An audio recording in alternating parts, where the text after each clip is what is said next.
नमस्कार। आज हम BDC स्टैक इकोसिस्टम को पूरी तरह से डिकंस्ट्रक्ट करने वाले हैं। चलिए इनके अपने डॉक्यूमेंट्स के आधार पर ये समझते हैं कि आखिर ये पूरा सिस्टम काम कैसे करता है। BDC स्टैक खुद को सबसे बड़ा विकेंद्रीकृत समुदाय कहता है। सुनने में ये काफी बड़ा दावा लगता है ना?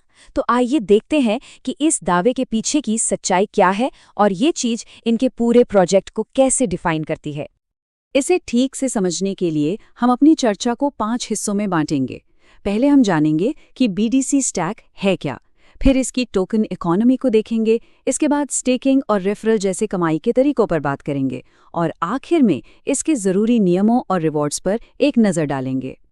तो सबसे पहला और बुनियादी सवाल, BDC स्टैक आखिर है क्या?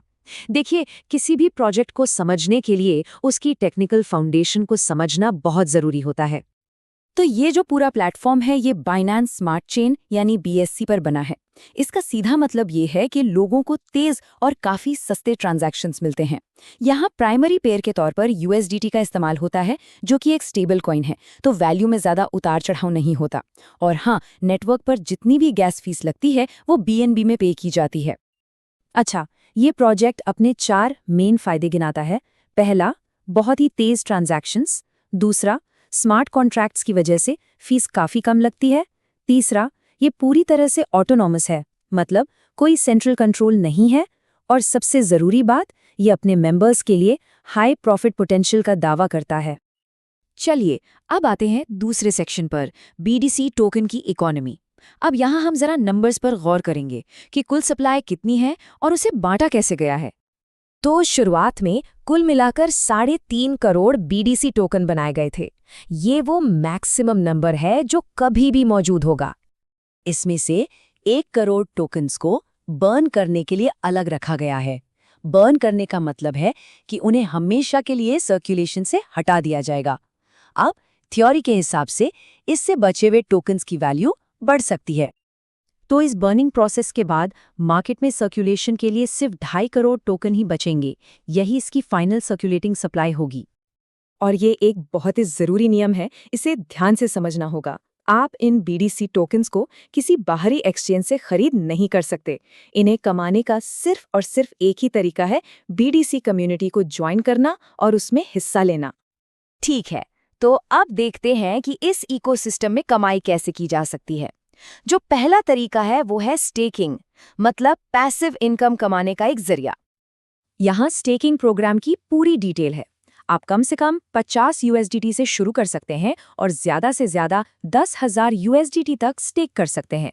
इस पर आपको 600 दिनों तक हर दिन 0.5% का रिवॉर्ड मिलता है, यानी कुल मिलाकर आप अपने इन्वेस्टमेंट का 3 गुना तक कमा सकते हैं। अब पैसिव कमाई के अलावा उन लोगों के लिए भी रिवॉर्ड्स हैं जो एक्टिवली कम्युनिटी बनाने में मदद करते हैं, और यहीं पे आता है इनका रेफरल और रैंकिंग सिस्टम। यहाँ एक काफ़ी डीप 21 लेवल्स का रेफरल सिस्टम है। जिन लोगों को आप सीधे लाते हैं उनसे आपको 5% का बोनस मिलता है, और जैसे जैसे आपका नेटवर्क नीचे बढ़ता जाता है आपको 21 लेवल तक छोटे छोटे परसेंटेज मिलते रहते हैं, जो आखिर में 0.20% तक जाते हैं। रेफरल के साथ साथ एक और इंटरेस्टिंग बोनस है जो विड्रॉल पर मिलता है। मतलब जब आपकी टीम के लोग पैसे निकालते हैं तो उस पर भी आपको एक बोनस मिलता है, जो आपके डायरेक्ट रेफरल पर 10% तक हो सकता है। अच्छा, आगे बढ़ने से पहले वीकर लेग क्या होता है ये समझना जरूरी है। सीधे शब्दों में ये आपके रेफरल नेटवर्क का वो साइड है जिसमें कम मेंबर्स हैं। ये जानना इसलिए जरूरी है क्योंकि आपकी रैंक इसी के आधार पर तय होती है। अब बात करते हैं रैंक्स की। एक्सपर्ट बनने के लिए आपको 5 डायरेक्ट रेफरल और 1000 USDT टीम होल्डिंग चाहिए, जिसके लिए 50 USDT का इनाम है। अगला है स्टार रैंक। इसके लिए आपके नीचे 2 डायरेक्ट एक्सपर्ट और वीकर लेग में 35 मेंबर होने चाहिए। ये करने पर आपको मिलते हैं 200 USDT।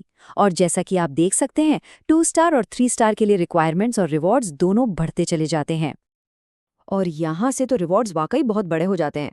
4 स्टार रैंक पर 6000 USDT का इनाम है, लेकिन इसके लिए वीकर लेग में 1000 मेंबर्स चाहिए। और जो सबसे ऊंची रैंक है 7 स्टार, उसके लिए आपको अपने नेटवर्क में 3 अलग अलग लेग्स में 5 स्टार मेंबर्स बनाने होंगे, जिसका रिवॉर्ड है पूरे 30,000 USDT। रैंक रिवॉर्ड्स के अलावा 2 और बोनस भी हैं। रॉयल्टी बोनस टॉप रैंक वालों को उनकी पूरी टीम की होल्डिंग पर 1% देता है, और अगर कोई खुद 10,000 USDT जैसी बड़ी रकम स्टेक करता है तो उसे 500 USDT तक का एक वन टाइम बोनस भी मिलता है।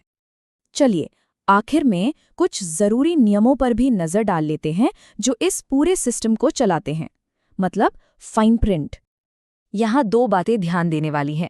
पहली, मिनिमम विड्रॉल सिर्फ 10 USDT का है और उस पर कोई चार्ज नहीं है, जो काफ़ी अच्छी बात है।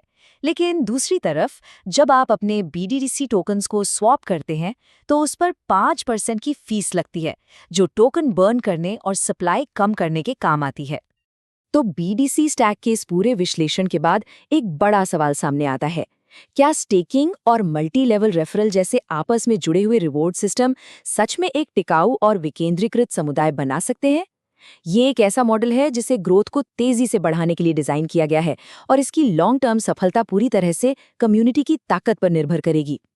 अब जब आपने इस पूरी संरचना को समझ लिया है तो आप खुद एक बेहतर फैसला ले सकते हैं। जुड़ने के लिए धन्यवाद।